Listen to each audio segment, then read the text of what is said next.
लगभग 30 लाख पौधे आज लगाए जाएंगे और कुल पौधे जो हैं वो अलग अलग यहाँ पे लिखा हुआ है हमारे पास। ये पूरा लिख के नहीं इन्होंने बताया कि कुल अभी तक कितने पौधे लग चुके हैं। हमारे ख्याल से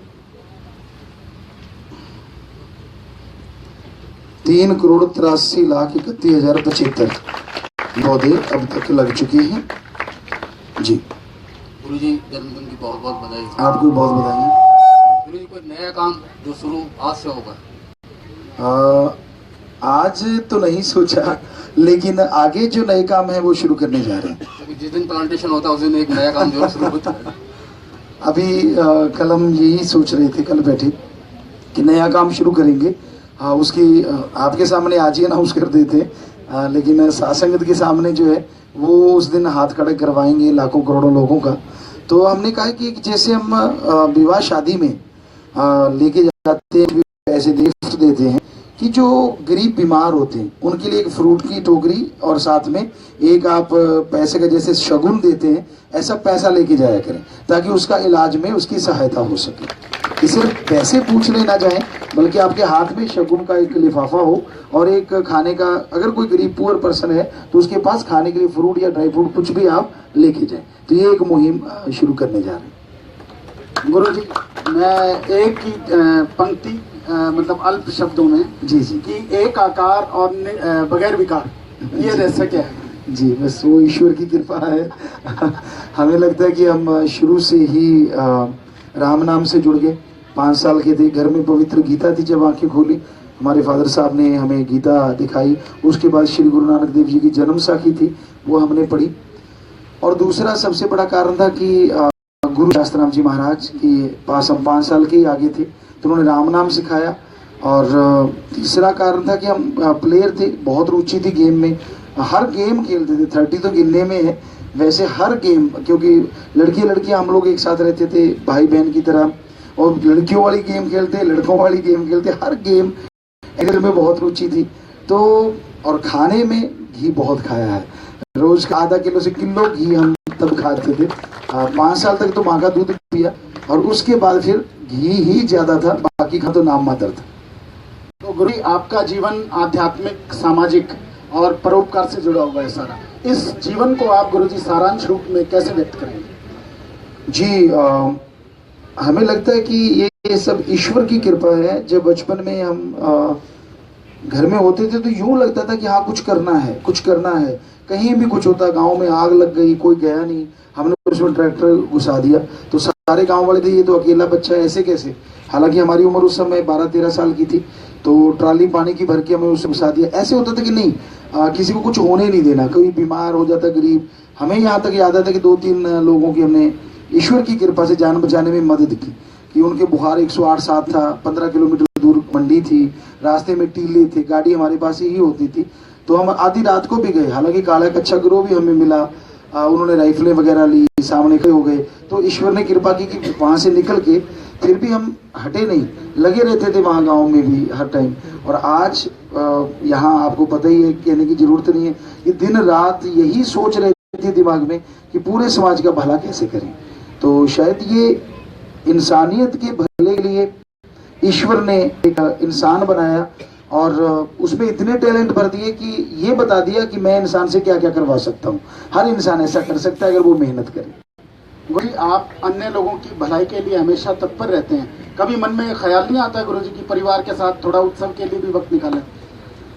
जब हम आए थे तो गुरुजी शास्त्राम जी महाराज ने बोला था कि नहीं मिलना परिवार को, तो हमने नहीं मिले। समय गुजरता गया, लेकिन 6 महीने साल हुआ तो हमारे फादर साहब थे, वो हमसे बहुत प्यार करते थे। तो उनको खून की लूज मोशन लग गए कि भाई मेरे को तो मिल ही नहीं रही है, क्या हो गया। तो गुरुजी के पास बात गई तो कहते नहीं नहीं नहीं नहीं ये कैसे हो गया, हम तो मिलो आप। और फिर गुरुजी ने सबको मिलाया और वचन किए कि जब तक आपके फादर साहब हैं तो बच्चों का संभाल कर रहे हैं, उनकी देखरेख, उसके बाद जब भी बच्चों को जरूरत हो वो आए, वो टाइम चाहें तो आप उनको टाइम दो। तो जैसे ही फादर साहब निजधाम गए तो उसके बाद जब भी ये बच्चे कहते हैं तो उनको टाइम जरूर देते हैं।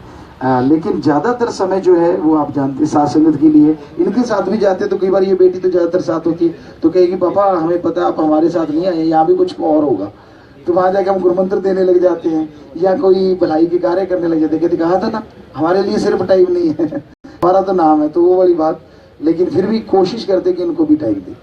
गुरु जी 15 अगस्त को आपका गोल्डन जुबली जन्मदिवस मनाया जा रहा है, इस पर क्या क्या प्रोग्राम रहने वाले हैं 15 अगस्त तक? जी जी, ये 10 अगस्त से शुरू हो जाएंगे। शाम के समय रोजाना गुरु मंत्र नशा छुड़ाया जाएगा, बुराइयां छुड़ाई जाएंगी, और उसके बाद प्रोग्राम होंगे अलग अलग दिन के।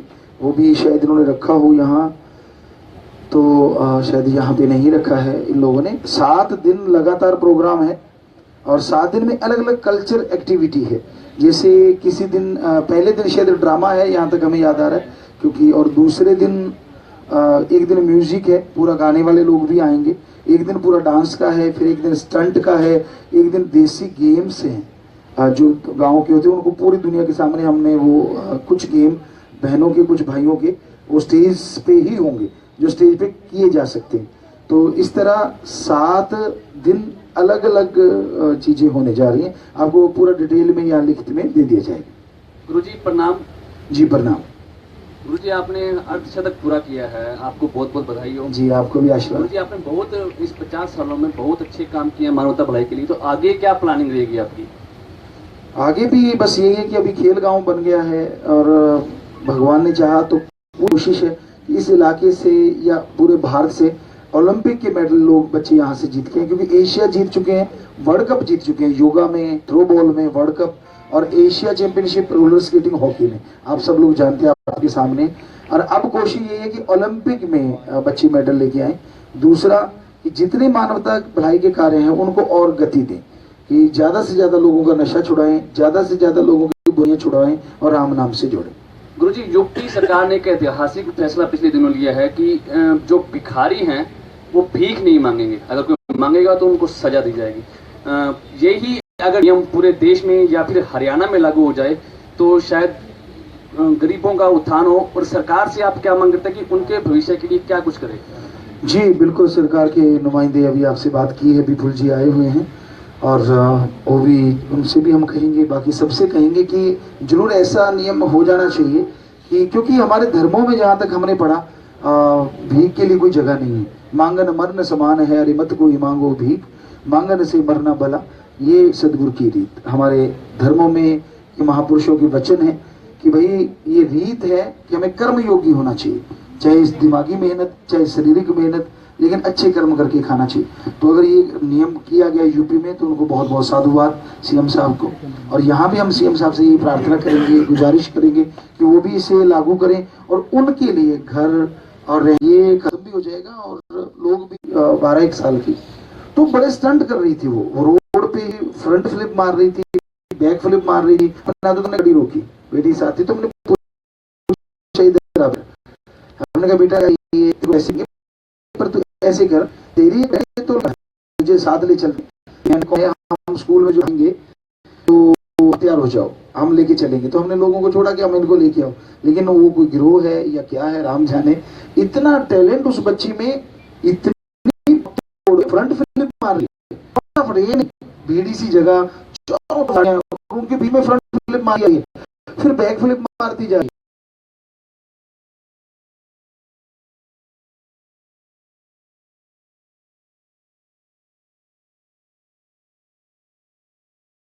मतलब ये इतनी बड़ी चीज कोई कर नहीं सकता। बहुत बड़ा बहुत बड़ा दुबई है कि हमारी भारत भी है, लेकिन वो अभी आ नहीं पाई। हमने बहुत कोशिश की उसको लाने की।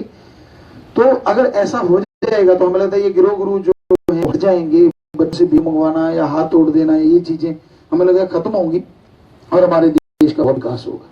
गुरुजी गिरोह से रिलेटेड एक सवाल मेरा है, इन दिनों लेडीज की चोटियां कट रही हैं, आपने सुना होगा, शाम को सोती हैं और सुबह चोटी कट जाती है, कोई भूत प्रेत का साया बताता है, कोई गिरोह बताता है, आपको क्या लगता है? हमें लगता है गिरोह होगा, भूत प्रेत तो इस धरती पे होते नहीं, क्योंकि ये तो धर्मों को हमने अध्ययन किया बारीकी से। वो तो ऊपर रूहानी मंडलों पे भूत प्रेतों का एक नहीं मानी जाती कि जो महापाप कर्म करते हैं वो उनको शरीर नहीं मिलता और वो आत्माएं भटकती रहती हैं, उसको कहते हैं भूत प्रेत की जोनी। भूत प्रेत तो नहीं है, हाँ गिरोह कोई हो सकता है, क्योंकि सुनने में आए बिग बुक बनाते हैं और ये जैसे मतलब कैंसर के मरीज हैं उनको बिग चाहिए, तो वो बिग जब बनती है तो वो बहुत महंगी उनको दी जाती है। तो हो सकता है कोई ऐसे लालच में ये काम शुरू कर दिया गया हो। जी गुरुजी 50 अच्छा, चोटी छोड़ जाते हैं और कोई पकड़ में भी आज तक नहीं आया है। और पकड़ में भी कोई नहीं आया। कोई दिख नहीं हाँ, ये तो फिर अजीबोगरीब चीज है पर भूत प्रेत तो हो ही नहीं सकते, ये तो पक्का है। ये करता कोई ऐसे हो सकता है, कोई घर वाले शुरू हो गए हों, कोई शरारतवश या कैसे हो रहा है ये नहीं पता, क्योंकि एक दो जगह ऐसा उन्होंने किया होगा और बाद में लोगों ने ऐसा कुछ, क्योंकि कई बार ऐसा पॉसिबल है, लेकिन ऐसा वैसे नहीं कुछ हो सकता। जी जी गुरुजी, आपने बेमिसाल 50 साल पूरे किए हैं और इसकी आपको बहुत बहुत बधाई। दूसरी बात यह है कि एक आपने गायों की दुर्दशा को ठीक करने के लिए, उनकी दशा सुधारने के लिए आपने काऊ मिल्क पार्टी का एक नया कंसेप्ट शुरू किया, ये भी एक अच्छा प्रयास रहा है। लेकिन सिरसा में अस्थायी नंदीशालाएं कैटल फ्री अभियान के नाम पर बना दी गई है, लेकिन वहाँ आए दिन गाय मर रही है, उनकी कोई शुद्ध लेने वाला नहीं, धूप भूख प्यास से मर रही है। तो ये ग्रीन बेल्ट में बनाई गई है, इनके लिए कोई गुरुजी आपकी तरफ से भी प्रयास हो जाए? जी जी बिल्कुल बिल्कुल। अभी तक हमें तो ये ख्याल में ही था कि ऐसा कुछ किया जा चुका है। अभी जैसे विपुल जी आए थे वो बात कर रहे थे कि भाई शायद ऐसा गुरुजी आपको संभालने के लिए हम लोगों ने तैयारी कर ली है कि आप पूरे गऊ और नंदी जो सब हैं उनको संभालने के लिए जगह आपको दी। हमने कहा हम जगह दीजिए तो हम उसमें ऐसा व्यवस्था कर देंगे कि एक जंगल की तरह भी वो रहें, बंधन में भी ना रहें, और उनको हरा चारा सब वहीं पे ही उपलब्ध रहे। तो ये उनसे भी बात करेंगे। उन्होंने हमसे अभी जिक्र किया था थोड़ा सा पेड़ लगाते टाइम, तो अगर ये हो गया, बहुत देर से हमारी मांग रही थी कि हमें सिर्फ संभालने के लिए जगह दो, हमने कुछ नहीं करना और उसमें ये लगा देंगे। तो इसलिए वो, और जो आपने बोला वहाँ भी हम शासन को कह के उनकी मदद करवाते हैं। उद्योग मंत्री जी आज यहाँ आए भी हुए हैं और सिरसा जो है औद्योगिक रूप से काफी पिछड़ा है। हालांकि डेरा की ओर से छोटी इंडस्ट्रियां लगाकर उसको दूर करने की कोशिश भी की गई है, बेरोजगारी भी दूर हुई है, लेकिन इसमें और भी ज्यादा जो है सरकारी सहायता की जरूरत है। तो कुछ इस बारे में आप भी इनसे अपील करेंगे? जी जी, उद्योग मंत्री जी आए हैं तो विपुल जी उनसे जरूर बात करेंगे। जो भी स्कोप यहाँ बनता है, जो भी वो उनको ठीक लगेगा, क्योंकि सरकार का अपना तरीका होता है, कौन से संसाधन चाहिए, कैसे हो सके, उनसे बात कर लेंगे। अगर बाकी जैसा उन अपने अकॉर्डिंग वो करेंगे तो जरूर हम उनका साथ जरूर देंगे। एक और सवाल है मेरा, पंजाब से जो है लगातार नशों की जो है तस्करी बढ़ती जा रही है और सिरसा ज्यादा इफेक्टिव है उससे, तो इसके लिए आप क्या? बिल्कुल, आप सब लोग जानते हैं और हम भी जानते हैं कि सिरसा बहुत ज़्यादा प्रभावित है नशे से, क्योंकि चारों तरफ से नशा यहाँ से होकर गुजरता है, गुजरते गुजर जाता है। तो हम यही कई बार कह भी चुके हैं कि ड्राई एरिया ये घोषित की जाए या शराबी हो, ये कम से कम धार्मिक नगरी है। साईं मस्ताना जी 1948 में यहाँ आश्रम आया और 6 करोड़ लोग यहाँ के ड्रग छोड़ चुके हैं। तो अच्छा नहीं लगता जब कोई बाहर से आए और यहाँ नशे के ठेके हों। तो कोशिश ये है, आज भी ये सरकार के नुमाइंदे आए हैं, तो इनसे भी गुजारिश है कि अगर कम से कम सिरसा को ये अगर घोषित कर दिया जाए तो हमारे सिरसावासी जो बहुत देर से दंश ये सह रहे हैं नशे का, उससे बचाव हो जाए। क्योंकि यहाँ तस्करी होती है, बाहर से आ जाता है, लेकिन आता जाता यहाँ बहुत बुरा हाल कर जाता है। गुरुजी, आप बेटियों के उत्थान के लिए काफी प्रयास करते हैं, सरकार भी दावा कर रही है कि हम बेटियों के उत्थान के लिए प्रयास करते हैं। जब का एपिसोड हुआ, शायद आपने सुना भी हो कि एक बेटी के साथ छेड़छाड़ हुई, आरोप लगे हैं भाजपा के प्रदेशाध्यक्ष सुभाष बराड़ा के बेटे पर। क्योंकि बड़े नेता हैं तो इसलिए पुलिस ने भी उन पे कोई ठोस कार्रवाई नहीं की, लगातार उनके इस्तीफे की मांग चल रही है। आपका क्या इस मामले में कुछ कहना है? जी, हमें नहीं पता, क्योंकि हम अभी जो थे इन्हीं प्रोग्रामों में बिजली अभी बाहर भी गए हुए थे, तो हमने कभी टीवी अभी देख ही नहीं पाए। आपने जो बताया है ये चीजें बिल्कुल गलत है, ये समाज में होनी ही नहीं चाहिए, इसी तरह से नहीं होनी चाहिए और इनको हर तरीके से हटाया जाना चाहिए, चाहे वो कोई भी क्यों ना हो। इधर से आवाज आई थी। जी, मेरा नाम रिचा है, हिंदुस्तान टाइम्स से। जी बेटा। मुझे एक रिक्वेस्ट है जी, आप जी की कृपा से मेरी बेटी हुई है। बहुत बधाई हो बेटा। जी, आपको और आपके माता जी को जन्मदिन की बहुत बहुत मुबारक। जी बेटा। बुद्ध जी, आपका आशीर्वाद चाहिए। जी, पूरा आशीर्वाद, बेटी बहुत बड़ी अच्छी बनी बेटा, बहुत अच्छा।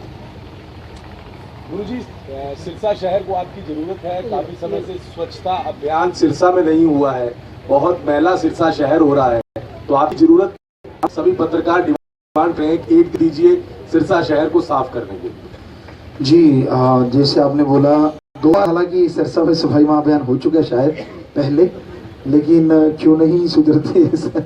हमने यहाँ 2 बार किए, दिल्ली में 3 बार किए बस, और बाकी जगह एक बार हुआ, और 50 से 60% वहाँ के नागरिक सुधरे हैं। और अभी आपने बोला है और आपने कहा है, तो आप नोट कर लें जिम्मेवार भाई। और अभी देखते हैं कि इन्हीं दिनों में अगर टाइम लगा तो कोशिश करते हैं कि ये सफाई महाअभियान भी हो जाए। सिरसा शहर तो आपका खुद का शहर है गुरुजी। जी, वैसे तो आप सही पूरी दुनिया फकीरों की होती है, क्योंकि भगवान की यहाँ जहाँ औलाद है, संतान है, वो फकीर की ही संतान है। जी गुरुजी, मेरा सवाल फिटनेस को लेकर है। हाँ जी, हाँ जी, हाँ जी। रानियां है, कालावाली है जी, इसमें स्टूडेंट्स है काफी जो चिट्टे की चपेट में है, ओह, और माँ बाप उनका इलाज कराना चाहते हैं लेकिन पैसा नहीं है उनके पास। तो जैसे ब्लॉक से एरिया में वो उनको लेकर अगर आए, नशा मुक्त कराए यहाँ डेरे में, कोई अभियान चलाया जाए? जी जरूर जाएंगे, आपने बहुत बढ़िया सुझाव दिया है। कहाँ कहाँ आपने बोला? रानियां और कालावाली। रानी कालावाली में।